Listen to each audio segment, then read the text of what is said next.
Astaghfirullah. Bismillahirrahmanirrahim. Assalamualaikum warahmatullahi wabarakatuh. Alhamdulillah wassalatu wassalamu ala Rasulillah wa ala alihi wa sahbihi wa mawalah wa la hawla wa la quwata illa billahi wa ba'du. Sebelumnya ada pengumuman duka. Innalillahi wa inna ilaihi raji'un. Telah meninggal dunia ayahanda dari saudara kita Akhi Sufyan Ats-Tsauri, dan kita hanya bisa mendoakan semoga amal-amal beliau diterima oleh Allah Subhanahu wa taala dan dosa-dosanya diampuni, serta mendapatkan kedudukan di sisi Allah Subhanahu wa taala dengan kedudukan yang baik.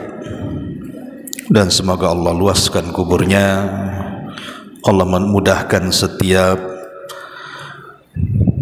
fitnah-fitnah kubur, dan tentunya bagi yang ditinggal semoga Allah Subhanahu wa taala memberikan ketabahan kepada Akhi Sufyan Ats-Tsauri dan keluarga. Baik, pembahasan di malam hari ini,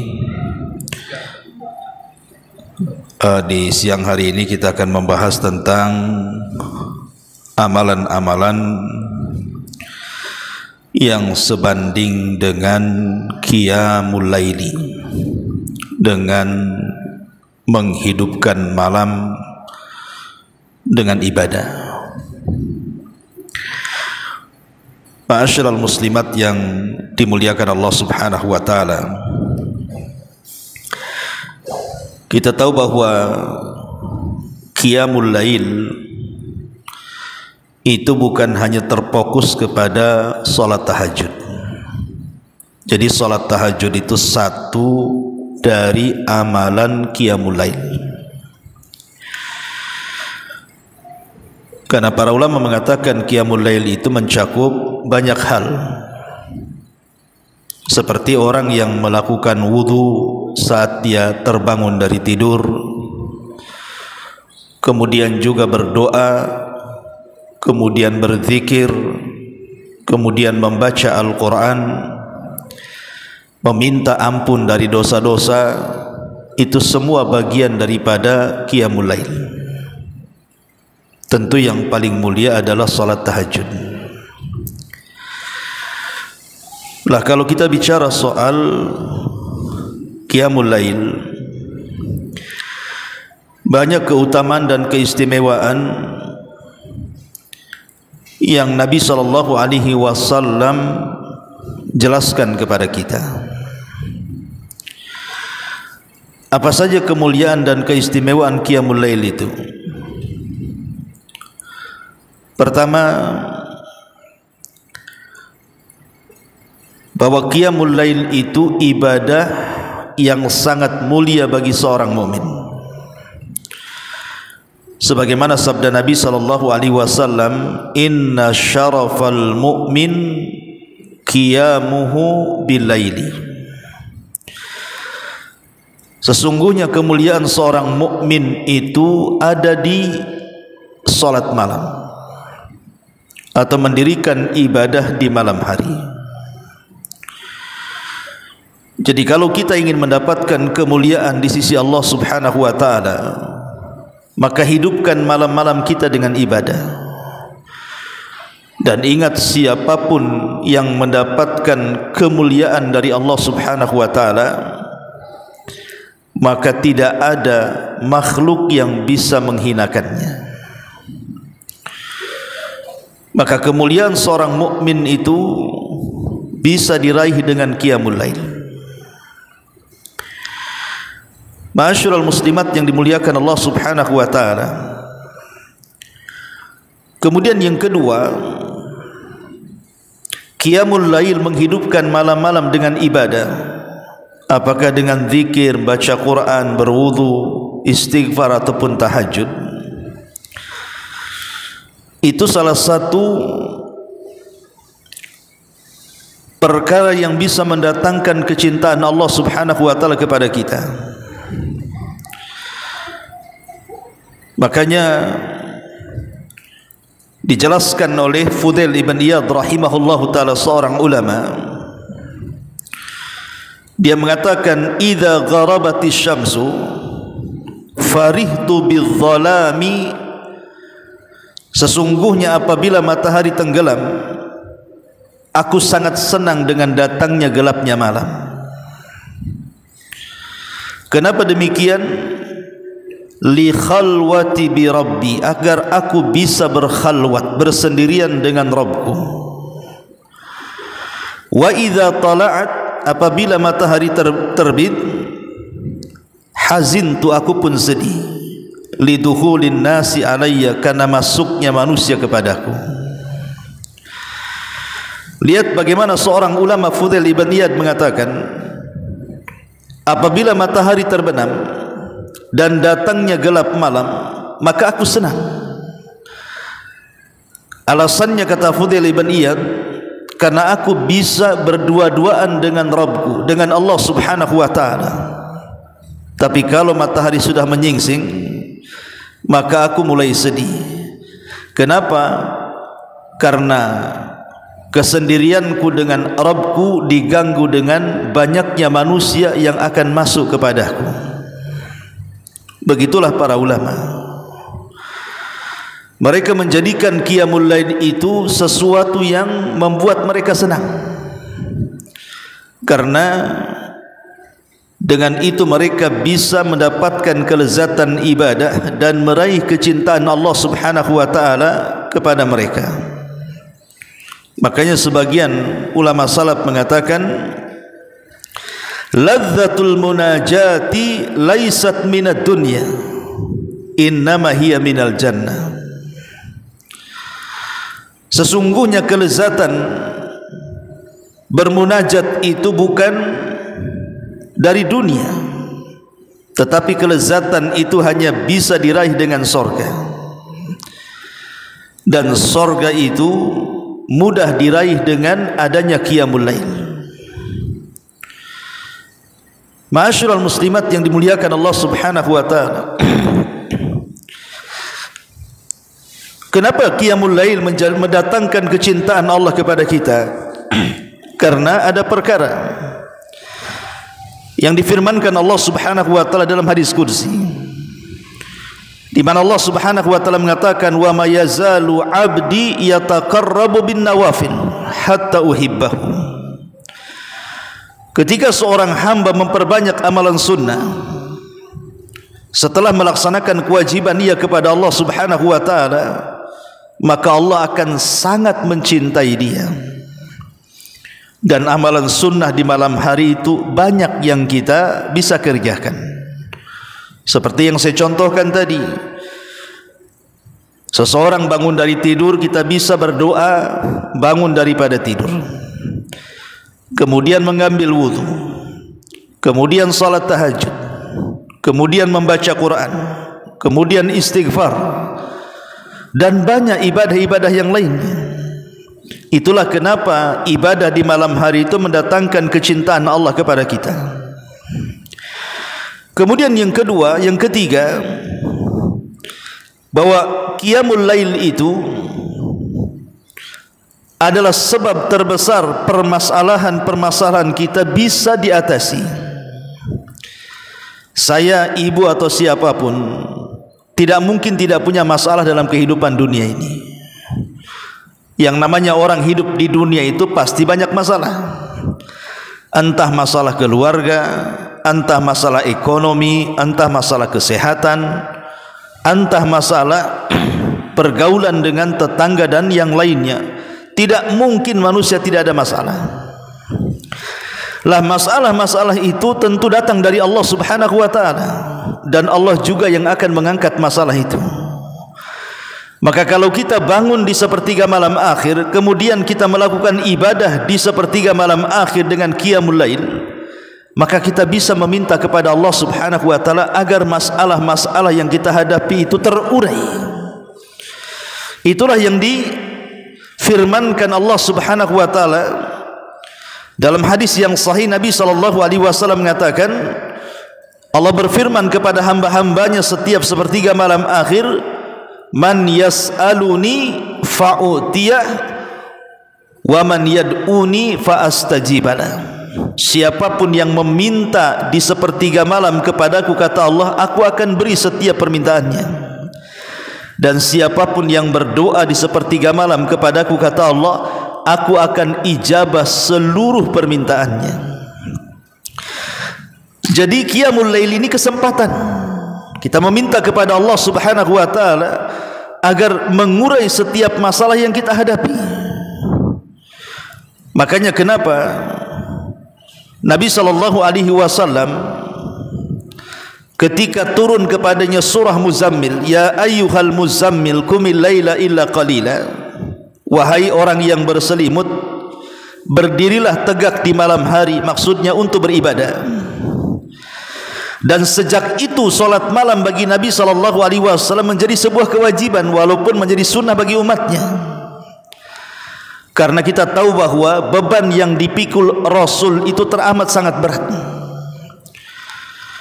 Tugas dia memberikan hidayah kepada manusia, hidayatul irsyad, memberikan petunjuk kepada manusia, menyadarkan manusia dari kebatilan dan diarahkan kepada kebenaran, mengeluarkan manusia dari kegelapan menuju cahaya hidayah.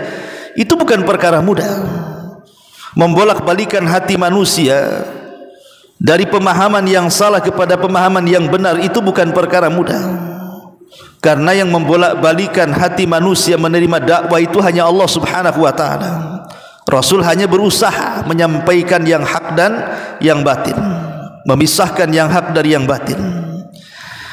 Yang bisa menerima hidayah itu adalah orang-orang yang diberikan taufik oleh Allah Subhanahu wa taala.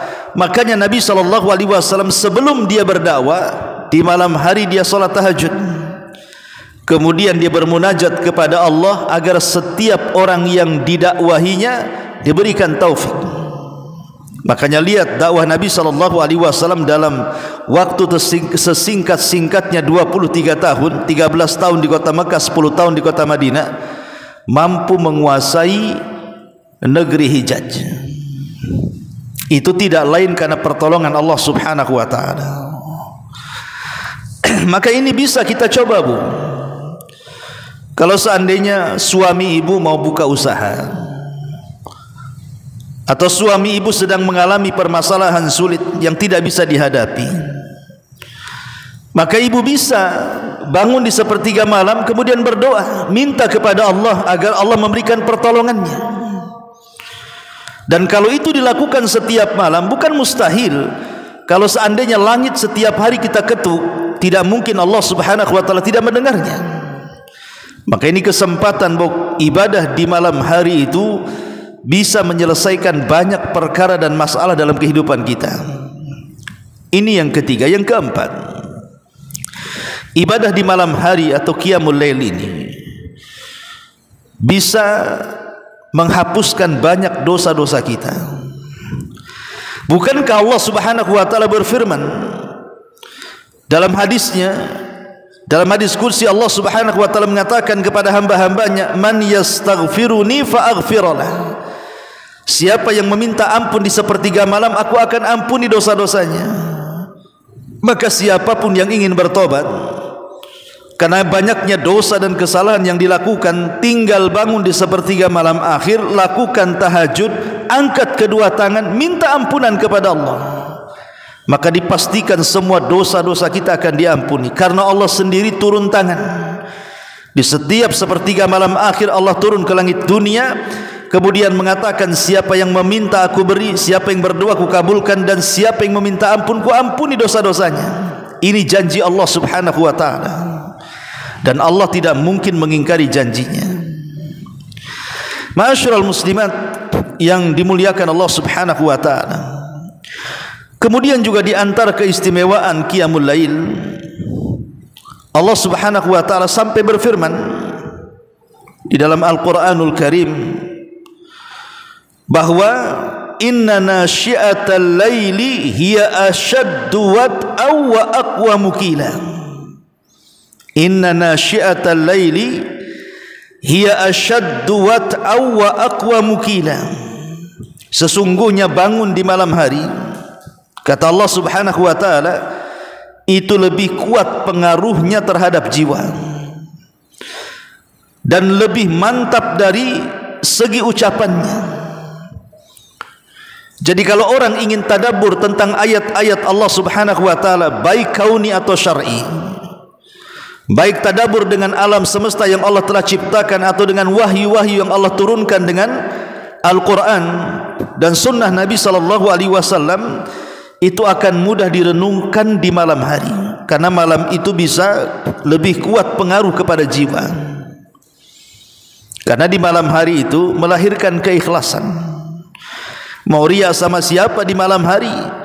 Ibu berdiri tegak sendirian di tengah kegelapan malam, tidak ada yang tahu, hanya ibu dengan Allah Subhanahu wa taala yang tahu saja. Itulah yang menjadikan kenapa kemudian ibadah di malam hari itu sangat istimewa. Ditambah-tambah kemudian bacaan Al-Quran di malam hari juga disaksikan para malaikat. Inna Qur'an al-fajri kana mashhuda. Sesungguhnya bacaan Quran di waktu fajar itu disaksikan para malaikat. Ma'asyiral muslimat yang dimuliakan Allah Subhanahu wa taala, dan tentunya segudang lagi keutamaan orang yang qiyamul lail, menghidupkan malamnya dengan ibadah kepada Allah Azza wa Jalla. Masalahnya, tidak semua orang diberikan semangat untuk bangun di tengah malam, kan Bu? Ada orang-orang itu yang sifatnya ngantuan, tengok bantal dengan kasur saja sudah tak tahan. Sekali dengan letakkan kepala di bantal saja, hitungan 5 menit sudah ngorok. Ada orang-orang itu yang tidak tahan bangun di tengah malam, kecuali hanya bangun kedinginan ingin kencing balik lagi. Atau mungkin salah meletakkan jam alarm, itu saja ibu ya. Harusnya jam 3 sore dipasang pula jam 3 dini hari. Terbangun itu pun matikan alarm saja. Jadi tidak semua orang itu diberikan oleh Allah Subhanahu wa taala kegemaran untuk qiyamul lail. Ya, itu wajar karena fitrah manusia itu kegemarannya masing-masing. Ada orang yang gemar puasa karena dia tahan dengan lapar, tapi dia tidak gemar sedekah, mungkin dia pelit. Atau mungkin dia sedekah, subhanallah, mudah dia mengeluarkan sedekah dan dia merasa puas dengan sedekahnya, tapi tidak bisa berpuasa karena laparan. Sebaliknya juga ada orang yang puasanya oke, sedekahnya iya, solat malamnya pula ngantuan, dia tidak bisa bangun di tengah malam. Jadi masing-masing orang itu punya kelebihan. Lah orang-orang yang tidak memiliki kesanggupan untuk bangun di tengah malam karena mungkin faktor pekerjaan, faktor kelemahan, faktor kesibukan, faktor safar atau yang lainnya, maka di sana ada amalan-amalan yang bisa membandingi amalan-amalan orang yang menegakkan di malam hari dengan beribadah. Apa saja amalan itu? Ada 11 amalan yang disebutkan oleh para ulama. Apa saja 11 amalan itu? Yang pertama,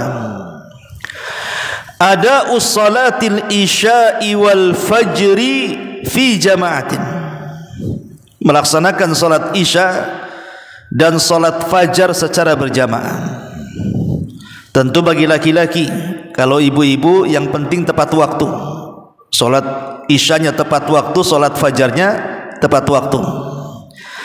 Nabi SAW bersabda dalam hadis yang dikeluarkan Imam Malik dalam Muwatta'nya, Ahmad dalam Musnadnya, dan juga Muslim serta Tirmidzi dan Abi Dawud, dari sahabat Utsman ibn Affan radhiyallahu an, dia mengatakan Rasul bersabda, "Man shallal isya'a fi jama'atin kana ka qiyami nisfi lailatin wa man shallal isya'a wal fajra fi jama'atin kana ka qiyami lailatin."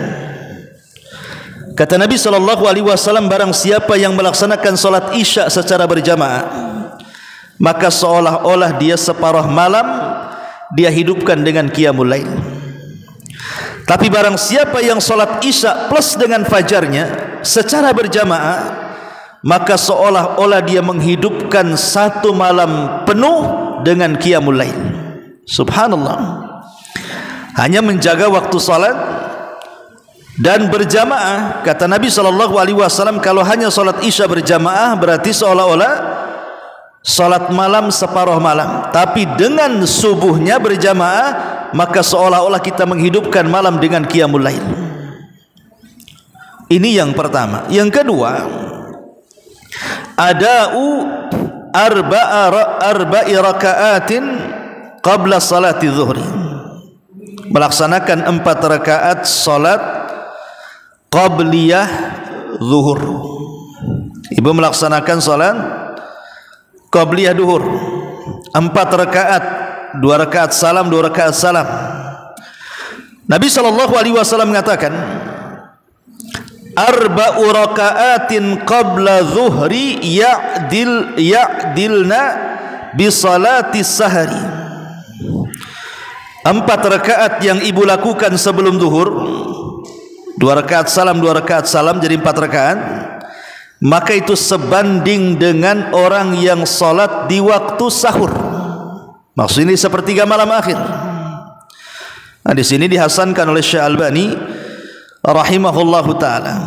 Bahkan ada riwayat yang lain, arba'u qabla zuhri tuftahu lahunna abwabus sama. 4 rakaat sebelum zuhur itu bisa membuka pintu-pintu langit. Tapi dalam hadis yang pertama Nabi SAW mengatakan bahwa 4 rakaat sebelum zuhur, 2 rakaat salam, 2 rakaat salam itu, atau istilah kita qabliyah zuhur, maka itu sebanding dengan salat sahur. Salat di waktu sahur, maksudnya salat di waktu di sepertiga malam akhir. Dan ini sebanding dengan orang yang qiyamul lail. Ini yang kedua. Kemudian yang ketiga, ada usolati tarawih ma'al imami, melaksanakan salat tarawih bersama imam. Tentu ini di bulan Ramadan ya. Nabi SAW mengatakan dalam hadisnya, innar rajula idza shalla ma'al imami hatta yansarifa husiba lahu qiyamul lailatin. Sesungguhnya seseorang, kata Nabi SAW, apabila salat bersama imam, salat tarawih sampai selesai imam dia pun selesai, maka dianggap pahalanya sama dengan dia melaksanakan salat malam semalam suntuk. Ini yang ketiga. Yang keempat, qira'atu mi'ati ayatin fil laili, membaca 100 ayat di malam hari. Jadi ibu membaca 100 ayat di malam hari. Contoh umpamanya kan sudah, ini sudah anggaplah ibu selepas maghrib, itu kan sudah masuk waktu malam tuh, atau selepas isya. Kemudian ibu mengambil mushaf, kemudian ibu baca Quran, paling sedikit 100 ayat. Ambillah surah Al-Baqarah lah, dari ayat pertama sampai ayat 100 umpamanya ya, atau Al-Imran dari ayat pertama sampai 100, atau An-Nisa atau Al-Anfal atau At-Taubah, terserahlah. Yang penting jumlah ayatnya tidak kurang dari 100. Apa kata Nabi SAW dari hadis Tamim Ad-Dari radhiyallahu an, man qara'a bi mi'ati ayatin fi lailatin kutiba lahu kunutu lailatin. Kata Nabi SAW, barang siapa yang membaca 100 ayat di malam hari, maka akan dicatat baginya pahala seolah-olah dia menghabiskan malam untuk ibadah kepada Allah Subhanahu wa taala, sebanding dengan qiyamul lail. Saya kira membaca 100 ayat kan lebih mudah Bu dibandingkan bangun di sepertiga malam tahajud kan Bu. Karena 100 ayat itu kalau kita duduk tidak menghabiskan 10 menit. Tapi kalau seandainya kita bangun di malam hari di sepertiga malam, itu banyak kali rintangannya. mulai dari ngantuknya, malasnya, lemesnya, dan begitu seterusnya yang terkadang menakut-nakuti kita sehingga kita malas bangun kan. Tapi kalau kita membaca 100 ayat habis maghrib sebelum isya sudah kelar. Tapi itu sebanding dengan kunutul lailatin, kata Rasul, sebanding dengan orang yang menghidupkan malam dengan beribadah atau qiyamul lail. Ini yang keempat. Yang kelima, qiraatul ayataini min akhir suratil Baqarah fil lail. Membaca dua ayat dari akhir surah Al-Baqarah. Amanah Rasul itu ya. Amanah, mulai dari amanah Rasul sampai dua ayat setelahnya. Nabi SAW mengatakan dalam hadis Abdullah bin Mas'ud radhiyallahu an, man qara'a bil ayataini min akhir suratil Baqarati fi lailatin kafatahu. Barang siapa yang membaca dua ayat di akhir surah Al-Baqarah dari amanah Rasul tadi, maka kalau dia membaca di malam hari, kafatahu, maka mencukupkan dia. Apa artinya mencukupkan dia? Al-Imam An-Nawawi dalam Syarah Sahih Muslimnya mengatakan maksudnya kafatahu ay kafatahu min qiyamil laili. Maksudnya orang yang membaca dua ayat akhir surah Al-Baqarah di malam hari telah mencukupkannya, kata Imam Nawawi, mencukupkan dia dari qiyamul lail. Artinya pahalanya sama dengan qiyamul lail. Hanya dua surat Al-Baqarah saja sebelum tidur ibu baca kan Bu ya. Itu kan ringan, lebih ringan daripada membaca 100 ayat, karena cuma dua ayat saja. Tetapi ayat ini ditentukan akhir surah Al-Baqarah. Tapi lihat pahalanya, kafatahu, mencukupkan dia dari qiyamul lail. Ini yang kelima. Kemudian yang keenam, husnul khuluqi, berusaha untuk menata akhlak. Kata Nabi SAW dalam hadis yang dikeluarkan oleh Imam Abi Dawud, Imam Malik dalam Muwatta'nya, Imam Ahmad dalam Musnadnya, dari hadis Aisyah radhiyallahu anha, dia mengatakan, aku mendengar Rasulullah SAW bersabda, innal mu'min la yudrik bi husni khuluqihi darajata qa'imil laili sa'imin nahar. Sesungguhnya seorang mukmin sungguh akan mendapatkan dengan kebaikan akhlaknya derajat orang yang menghabiskan malam dengan qiyamul lail dan orang yang menghabiskan siang dengan puasa sunnah. Jadi akhlak ini terkadang lebih mulia dibandingkan ibadah sunnah Bu. Ingat Bu ya, akhlak itu terkadang jauh lebih mulia dibandingkan ibadah sunnah. Makanya hadis Abu Hurairah radhiyallahu an yang terdapat dalam dalam kitab yang dikarang Imam Bukhari selain sahihnya, namanya Adabil Mufrad. Seorang sahabat bertanya kepada Nabi sallallahu alaihi wasallam, ya Rasulullah, ada seorang wanita yang menghabiskan malamnya dengan qiyamul lail, siangnya dengan puasa sunnah, hartanya dihabiskan dengan sedekah, banyak kebajikan dan kebaikan dia lakukan, tapi penyakitnya satu, dia tidak berakhlak. Dia suka menyakiti tetangganya dengan lisannya. Apa kata Rasul? Wanita ini tidak punya pahala, wanita ini tidak punya kebaikan, bahkan wanita ini layak masuk neraka. Lihat bagaimana Nabi SAW menjunjung akhlak dibandingkan apa? Ibadah sunnah.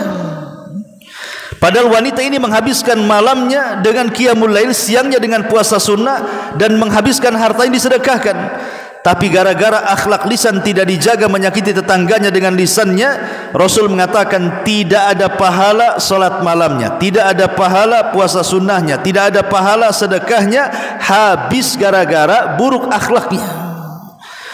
Makanya baik akhlak itu penting, karena itu bisa mendapatkan pahala yang jauh lebih besar daripada qiyamul lail dan puasa sunnah. Ini yang keenam. Yang ketujuh, as-sa'yu fi khidmatil armalati wal miskin, berusaha membantu, menolong, meringankan beban para janda-janda yang tidak mampu dan orang-orang miskin secara umum. Nabi SAW mengatakan dalam hadis Abi Hurairah yang dikeluarkan Imam Ahmad, Bukhari dan juga Muslim, Kata Nabi SAW, as-sa'i alal armalati wal miskini kal mujahidi fi sabilillah awil qa'imil laila as-sa'imin nahara. Orang-orang yang berusaha menolong janda-janda yang miskin, terutama orang-orang yang sudah tua kan Bu ya, sudah usianya 70, 60 tahun ke atas, yang enggak punya suami. Terkadang walaupun punya anak, banyak sekali yang menelantarkan orang tuanya, sehingga banyak orang tua yang harus menjadi pengemis di jalan-jalan, meminta-minta di mana-mana karena tidak ada yang memberikan nafkah kepada dia. Dan itu banyak janda-janda yang tidak sanggup untuk mencari nafkah, terutama janda-janda yang sudah tua.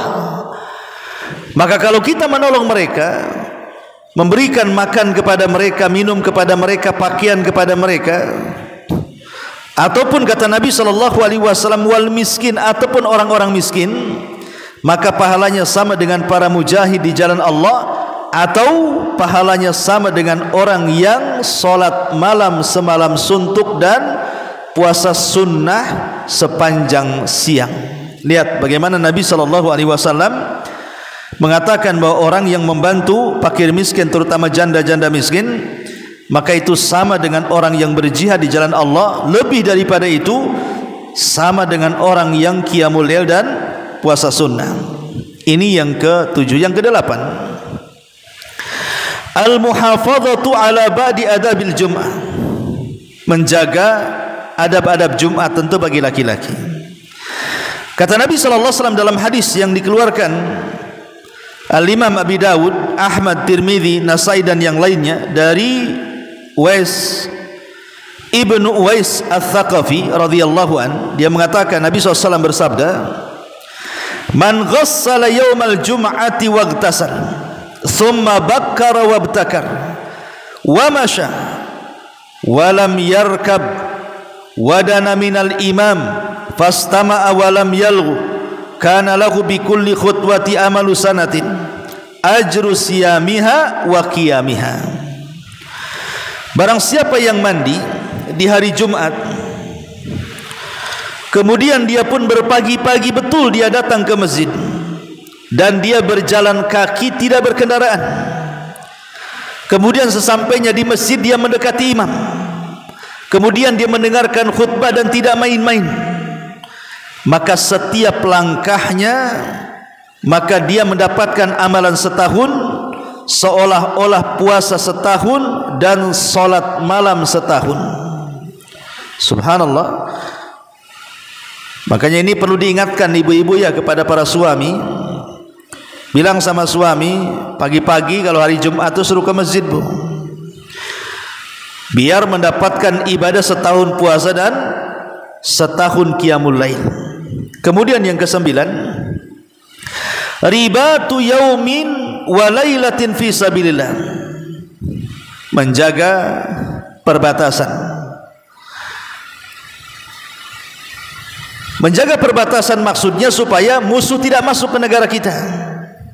Menjaga perbatasan karena Allah Subhanahu wa taala, maka Rasul mengatakan ribatu yaumin wa laila, menjaga perbatasan sehari semalam saja, khairun min siyami syahrin wa qiyami, itu lebih baik daripada puasa sebulan dan solat malam sebulan. Jadi orang-orang yang menjaga perbatasan demi menjaga NKRI, menjaga kedaulatan negara, sehari saja itu lebih baik dibandingkan puasa sebulan atau solat malam sebulan. Bagaimana kalau 2 hari, kalikan saja ya. Ini yang ke-9. Yang ke-10, antanwiya qiyamal laili qabla naum, ibu niatkan sebelum tidur bahwa ibu akan bangun di tengah malam untuk tahajud. Kata Nabi SAW, man ata firashahu wa huwa yanwi an yakuma yusalli minal laili faghalabathu aynahu hatta asbah kutiba lahu ma nawa wa kana naumuhu sadaqah wa kana naumuhu sadaqatun alaihi min rabbih azza wa jalla.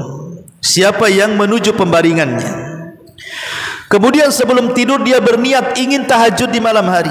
Allah takdirkan tidak bangun dia, bangun pula subuh.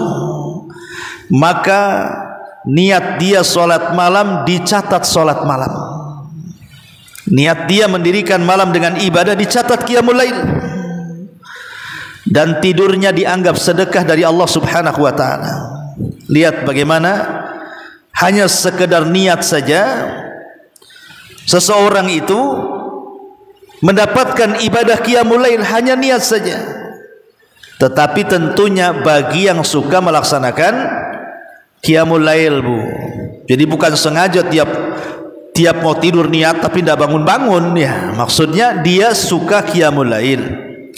Tapi mungkin karena lelahnya badan, mungkin karena lemahnya badan, capeknya badan, sibuknya badan, tapi dia pengen sholat malam karena sudah terbiasa sholat malam. Jadi dia niat, nanti malam saya bangun. Rupanya tak bangun, Bu. Maka ibu tercatat dengan sholat malam, walaupun tidak sholat malam karena ada sudah niat qiyamul lail. Dan yang terakhir, antu allima ghairakal a'mal allati thawabuha ka qiyamil lail. Kita dakwahkan dari 10 amal ini, kita dakwahkan kepada orang lain dari 10 amalan yang sebanding dengan qiyamul lail itu. Ajak mereka untuk melakukannya. Ajak mereka melakukannya.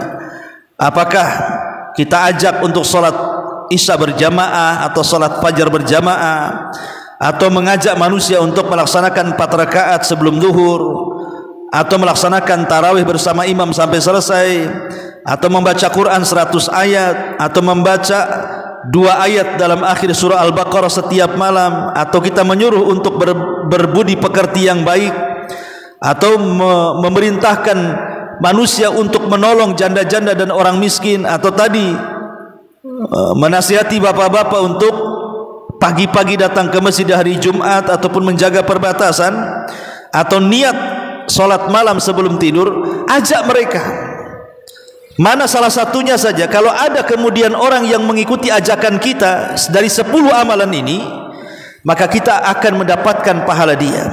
Pamannya nih, ibu punya kawan gitu ya, punya kawan, kemudian kawan ini mampu, kemudian ibu pengaruhi, nanti kan dari segi ekonomi oke. Saya punya tetangga, dia janda, umurnya 70 tahun, kasihan gitu, bisa nggak anti bantu? Tahu-tahu tergerak, Bu. Rupanya orang yang ibu ajak bantu dia membantu, otomatis kan dia mendapatkan pahala sebagaimana hadis ini. Dia mendapatkan pahala salat malam dan puasa sunnah. Maka kita yang mengajak pun mendapatkan pahala yang sama, karena Rasul yang mengatakan ad-dalu ala khairin kafaili. Orang yang mengajak manusia kepada kebaikan itu sama dengan pahala orang yang melakukannya. Man dalla ala hudan kana lahu ajrun wa ajru man amila ba'dahu la yanqusu min ujurihim syai'a. Siapa yang mengarahkan manusia kepada kebaikan, maka dia mendapatkan pahala dan pahala orang yang mengikutinya tanpa mengurangi pahala mereka sedikit pun. Jadi ajak mereka. Apalagi sekarang di dunia medsos kan, masing-masing ibu punya handphone. Ya ibu kemudian menulis keutamaan-keutamaan yang saya jelaskan, akhirnya ada yang membaca dan mengamalkannya, maka ibu sudah mendapatkan pahala qiyamul lail dari amalan orang yang melakukannya, karena ibu yang mengajaknya dan mendorongnya lewat dakwah tadi. Inilah diantara 11 amalan yang ulama mengatakan pahalanya sebanding dengan qiyamul lail. Ma'asyiral muslimat yang dimuliakan Allah Azza wa Jalla, dan pembahasan terakhir, tentunya kita semuanya, saya, ibu atau siapapun, tentu kepengen kita ini bisa melaksanakan tahajud, karena tahajud itu kan kelezatan ibadah bagi seorang mukmin. Lalu apa perkara-perkara yang bisa memudahkan kita bangun malam? Pertama, sidqun niyah, pasang niat yang jujur bahwa kita ini mau sholat, bukan asal-asalan. Memang jujur kita mau bangun di sepertiga malam akhir. Insya Allah kalau kita sudah pasang niat dengan jujur, maka Allah pasti akan membangunkan kita. Yang kedua, at-tabkiru bin naum, bersegera tidur habis isya, tidur kalau tidak ada acara. Maka orang yang berpagi-pagi tidur, setelah isya langsung tidur, maka insya Allah akan mudah untuk bangun di sepertiga malam akhir. Tapi kalau sudah tidurnya jam 1, jam 2, itu jangankan sepertiga malam akhir, subuh aja bablas, ya. Kemudian yang ketiga, kalau bisa berwudu sebelum tidur, supaya nilai tidur kita ibadah, dan menjaga zikir-zikir sebelum tidur. Insya Allah dipastikan akan bangun, karena kalau orang tidak berwudu sebelum tidur atau membaca zikir, maka akan dikencingi setan lubang telinganya, dan akan diikat tengkuknya, dan akan diberikan was-was bahwa dia akan susah tidur. Kemudian yang keempat, zikrullahi indal intibah. Berzikirlah kepada Allah Subhanahu wa taala ketika seseorang terbangun. Pamannya ibu terbangun entah karena mimpi, entah karena ingin kencing, entah karena kedinginan, pokoknya terbangunlah, ya. Maka berzikirlah kepada Allah Azza wa Jalla supaya menghilangkan kantuk kita dan kita bisa melaksanakan qiyamul lail. Kemudian yang kelima, al-mubadaratu ila dzikrillahi hinastaiqid wa ta'assi bihi sallallahu alaihi wasallam.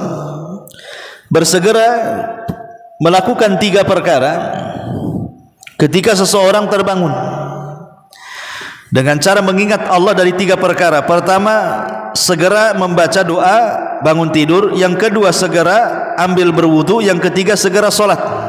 3 perkara. Jadi kalau terbangun, supaya setan tidak mengganggu kita, segera berdoa, ambil wudu, tahajud walaupun 2 rakaat ringan, untuk menghilangkan ikatan setan di tengkuk kita. Kemudian yang keenam, al-mubadaratu ila takhallus min athari syaitan bil istinthari wa ghaslil kaffaini thalathan. Kalau bangun tidur bukan hanya sekedar mengerjakan 3 perkara, juga ada hal yang perlu diketahui. Hilangkan bekas-bekas setan dalam badan kita. Dengan cara apa? Memasukkan, berkumur-kumur dan memasukkan air ke hidung, karena kedua lubang hidung saat kita sedang tertidur itu tempat di mana setan itu bermalam. Jadi setan bermalam itu di lubang hidung kita, Bu. Makanya saat kita terbangun langsung berkumur-kumur dan memasukkan air ke hidung, kemudian mencuci tangan 3 kali. Kemudian yang ke nomor 7, kalau ingin bangun di tengah malam, tarkul ma'asi wal atham. Jauhi maksiat dan juga dosa sebelum tidur, karena dosa dan maksiat itu mempengaruhi tidur. Kemudian yang nomor 8, at-taqallul minal akli wasyurbi. Tidak terlampau banyak makan sebelum tidur. Kalau ibu sebelum tidur makan 2 panci, ya nggak akan bangun sampai subuh tuh. Kurangi saja makannya, maka itu akan memudahkan kita bangun. Kemudian yang ke-9, an yakuna hamul akhirati huwal ghalib ala qalbi.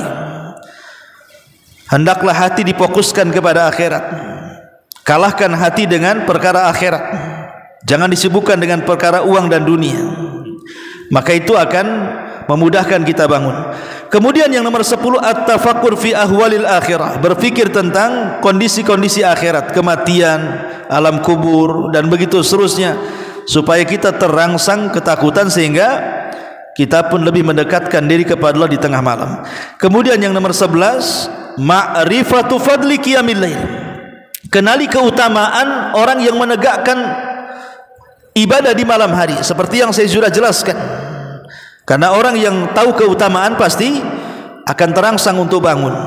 Kemudian yang nomor 12, tahqiqu mahabbatillah.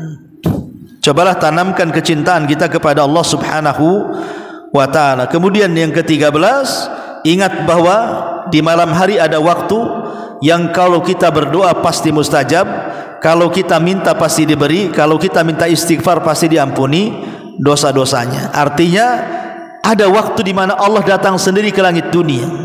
Masa kita mau menghadiri undangan manusia? Ini undangan Allah. Harusnya seorang hamba lebih tertarik datang kepada undangan Allah di sepertiga malam akhir, dan tentunya juga berdoa kepada Allah Subhanahu wa ta'ala agar Allah bisa membangunkan kita dengan di malam hari. Dan lebih daripada itu, gunakan wasilah sebab-sebab yang bisa kita bangun seperti alarm dan yang semacamnya. Inilah di antara amalan-amalan yang disebutkan para ulama yang sebanding dengan qiyamul lail. Baik, sampai di sini. Sebelum saya tutup, kita buat tanya jawab, silakan. Ada dua pertanyaan, Ustaz. Iya. Yang pertama, apakah balasan pada hari kiamat seorang yang rajin beribadah, sholat malam dan sebagainya, tapi tidak mau membayar hutang? Ustaz. Yang kedua, apakah alasan yang membolehkan seorang istri minta cerai? Ya, alhamdulillah. Yang pertama, hutang ini akan menahan kita dari sorga. Rasul satu hari pernah duduk bersama para sahabat, tiba-tiba ada suara gemuruh yang sangat mengagetkan telinga Rasul dan para sahabat. Kemudian Rasul berkata kepada para sahabat, tahukah kamu suara apa ini? Sahabat mengatakan, Allah dan Rasul yang tahu. Kemudian Nabi SAW mengatakan, baru saja Jibril datang kepadaku memberitahu bahwa seseorang tertahan dengan hutangnya walaupun dia mati syahid berkali-kali. Jadi umpamanya ada orang berperang mati hidup lagi, berperang mati hidup lagi, berperang mati hidup lagi, artinya mati syahid berkali-kali. Kata Rasul, tetap dia tertahan dari sorga, tidak bisa masuk sorga secara mubasyarah, secara langsung. Kenapa? Karena tertahan dengan hutangnya sampai dilunasi, kata Rasul, baru diizinkan dia masuk sorga. Kalau sekelas jihad saja, kemudian orang itu yang mati syahid, yang dijanjikan Rasul masuk sorga tanpa hisab dan adab, tertahan masuk sorga gara-gara hutang, maka amalan di bawah yang mati syahid lebih utama lagi, tertahan dengan hutangnya. Boleh jadi mungkin dengan cara kisos, di kontorah nanti orang-orang yang pernah dizalimi karena hutangnya, maka mereka akan berhadapan antara peminjam dan pemberi hutang. Disitulah terjadi barter pahala dan dosa, ya. Makanya mumpung ada kehidupan di dunia sebelum kematian, kalau punya hutang bayar. Kemudian yang kedua, masalah istri yang minta cerai, dalam bahasa fikih disebut khulu. Khulu itu artinya menggugat cerai. Ada cerai, ada yang menggugat cerai. Hak cerai itu ada pada suami, istri tidak punya hak cerai. Istri tidak boleh mengatakan kepada suami, saya ceraikan kamu, nggak berlaku dan tidak sah. Karena yang punya hak cerai itu suami. Istri itu hanya memiliki hak yang disebut dengan khulu, gugat cerai, bukan mencerai tapi menggugat. Kemana? Ya ke pengadilan. Kapan seorang istri boleh menggugat cerai? Karena tidak boleh istri itu minta diceraikan. Wanita yang tanpa sebab minta diceraikan suaminya terlaknat sampai kiamat. Tetapi para ulama fikih mengatakan boleh pada waktu-waktu tertentu istri boleh menggugat cerai suaminya. Pertama, mungkin suaminya dalam kondisi sakit, ya tidak bisa bertanggung jawab, ataupun mungkin suaminya nusuz, kasar dengan istrinya, suka nampar, suka menyakiti, KDRT bahasa kitanya, ya. Yang ketiga, atau suaminya tidak pernah beribadah, dia meninggalkan sholat. Karena orang meninggalkan sholat bisa kafir, nggak mungkinlah hidup sama orang kafir. Tentu kita mau hidup sama orang yang sama-sama iman, sama-sama takwa, ya. Ataupun tidak bertanggung jawab secara nafkah, tidak mau memberikan nafkah kepada istrinya, ya. Jadi perkara-perkara seperti ini boleh seseorang wanita menggugat cerai kalau ada alasan yang syar'i. Tapi kalau tidak ada alasan yang syar'i, maka dilaknat wanita yang minta cerai kepada suaminya. Wallahu a'lam. Baik, kalau tidak ada, sampai di sini kita tutup. Subhanaka bihamdika, asyhadu an la ilaha illa anta, astaghfiruka wa atubu ilaik. Allahu ta'ala alam. Assalamualaikum warahmatullahi wabarakatuh.